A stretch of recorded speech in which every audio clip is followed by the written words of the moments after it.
सालों पहले नील नामक जंगल में एक बड़ी होशियार बिल्ली रहती थी। हर कोई उससे ज्ञान प्राप्त करना चाहता था।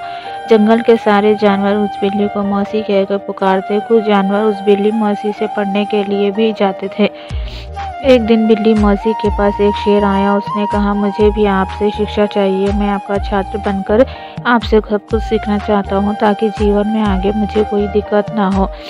कुछ देर सोचने के बाद बिल्ली बोली, ठीक है, तुम कल से पढ़ने के लिए आ जाना। अगले दिन से रोज़ाना शेर बिल्ली मौसी के यहाँ पढ़ने के लिए आने लगा। एक महीने में शेर इतना समझदार हो गया कि बिल्ली ने उससे कहा, अब तुम मुझसे सब कुछ सीख चुके हो। तुम्हें कल से पढ़ाई के लिए आने की ज़रूरत नहीं है। तुम मेरे द्वारा प्राप्त की गई शिक्षा की मदद से अपने जीवन को आसानी से जी सकते हो। शेर ने पूछा, आप सच कह रही हो? मुझे अब सब कुछ आ गया है क्या?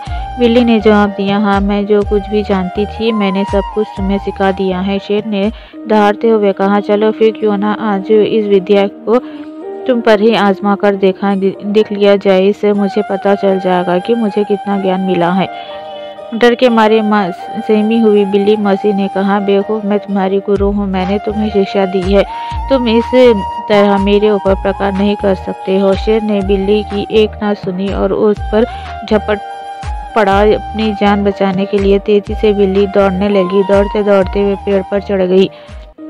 बिल्ली को पेड़ पर चढ़ा हुआ देखकर शेर ने कहा, तुमने मुझे पेड़ पर चढ़ना नहीं सिखाया, तुमने मुझे पूरा ज्ञान नहीं दिया। पेड़ पर चढ़ने की बात राहत की सांस लेते हुए बिल्ली ने जवाब दिया, मुझे तुम पर पहले दिन से ही विश्वास नहीं था। मैं जानती थी कि तुम मुझसे सीखने के लिए तो आए हो, लेकिन मेरे ही जीवन के लिए आफत मत बन सकते हो। यही कारण है कि मैंने तुम्हें पेड़ पर चढ़ना नहीं सिखाया।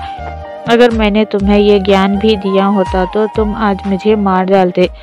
उससे में बिल्ली आगे बोली, तुम आज के बाद मेरे सामने कभी मत आना। मेरी नज़रों से दूर हो जाओ। ऐसा शिष्य जो अपने गुरु का सम्मान नहीं कर सकता वह किसी काबिल नहीं। बिल्ली मौसी की बात सुनकर शेर को भी गुस्सा आया, लेकिन वो कुछ नहीं कर सकता था क्योंकि बिल्ली पेड़ पर थी। गुस्से को मन में लेकर शेर वहाँ से दहाड़ते हुए चला गया। शेर बिल्ली की कहानी से ये सीख मिलती है कि किसी पर भी आंख बंद करके भरोसा नहीं करना चाहिए। जीवन में हर किसी से सतर्क रहने पर ही आप खुद को सुरक्षित रख सकते हैं।